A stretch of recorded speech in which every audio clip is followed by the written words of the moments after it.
Okay, so this week we're going to talk about some of the things that fall underneath audio engineering. The most common three that people will talk about are recording, mixing, and mastering, but there's other things that fall underneath audio engineering, such as like live sound, sound design, whatever. But for this video, we're just going to focus on the three things: recording, mixing, and mastering. So I feel like those are the starting points for anyone who wants to get into audio engineering.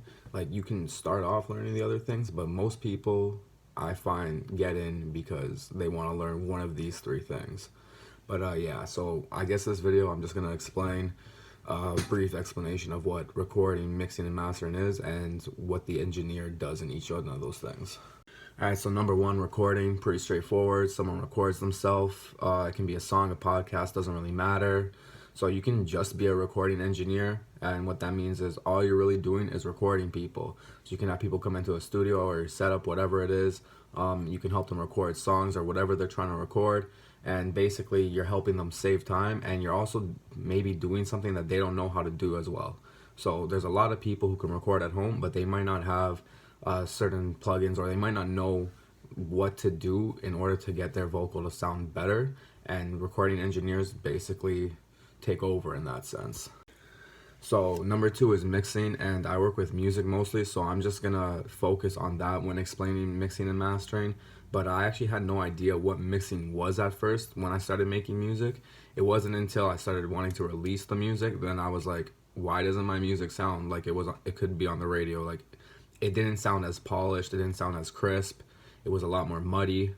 And that's when I found out what mixing was, and that's when I started to learn, okay, so this is how I'm gonna have to mix a song. Now, audio mixing basically is when a whole bunch of sounds are combined together into a final product. So this is a big part of why certain songs sound the way they do, why the radio songs sound so professional, or why an underground song sounds so like gritty and raw. It's basically mixing choices, mixing styles, and this is basically what I would say gets the song to around 95% completion. This is where adjustments are made, changes to the volume. Like, if you think a kick is too loud or too quiet, you adjust the volume. There's frequencies that you can play around with. You can adjust the stereo field of a song. All that stuff gets manipulated in order to enhance and achieve a certain sound, and that's basically what mixing is. Now, artists are always looking for mix engineers. Lots of artists have no clue what they're doing when it comes to mixing songs, and are willing to pay people to do it for them. So, finding a mix engineer helps an artist in like multiple ways. One, it saves them time. Two, it gives them better results. And three, they can actually start to build a team of people who like their music, and start delegating roles towards people. So they know that this person is going to mix their song. They know this person might do their artwork, and they know that they can focus on not mixing. They can focus on writing their music, performing their music, and just getting better as an artist overall. Producers also sometimes look for mix engineers. I would say a lot of producers tend to mix their own beats, but some producers want help with mixing and are willing to pay for it. So it's probably way more common for an artist to look for a mix engineer than a producer, but sometimes producers have artists on their beats and they're not comfortable mixing the artist's vocals, so they'll actually get someone else to mix the song for them. So usually in that sense it's like an album, but sometimes it's an individual song, and I would say about 9 out of 10 times that I've mixed for a producer, it was simply because they had an artist on their beat and they didn't want to mess up the vocals, or they just didn't feel like mixing vocals. Alright, so finally, mastering. Mastering is the final step of audio production. This is when the final product gets polished up and it's optimized for playback across all types of systems. So it's going to sound good on your phone, it's going to sound good on your speakers, it's going to sound good on your headphones. So in general, this is the stage where the mix gets balanced out a bit more. Volume is turned up a lot in this stage. Mixing doesn't really make things loud, it's the mastering that does that. This stage isn't really about changing the sound of the mix, but just enhancing it. So when it comes to the production process, a mastering engineer is the last person to touch a piece of music or a piece of audio.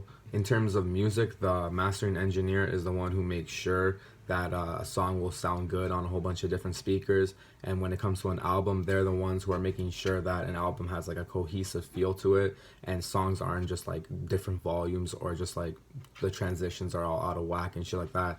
Alright, so one thing I want to talk about is A lot of people online will say if you mix a song, you shouldn't master it, and if you recorded the song, you shouldn't mix it. And the reason for this is because we grow so accustomed to listening to something that we end up liking the way it sounds, and we might not realize, like, we become oblivious to the problems that something has. So the other reason people say this is because you'll always be better at one thing than the other two.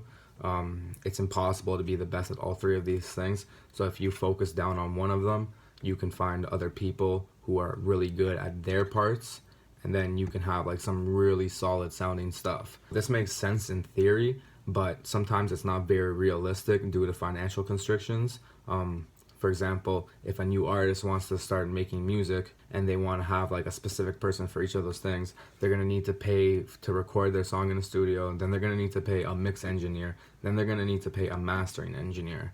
And that can get very pricey, especially when it comes to making an album, because then you also have to pay to release the songs on streaming services. A newer artist might say, forget that, I'll record at home and I'll find someone who can mix and master my songs. And in my experience, that tends to happen a lot when you're dealing with newer artists, and also when you're just dealing with people who don't have like a bigger budget when it comes to music. So that's all three of the common things that audio engineers do. And in the end, I would say you should at least know the basics of recording, mixing, and mastering. But honestly, if you just want to stick with one of them, that's fine too. But yeah, that's it for this week.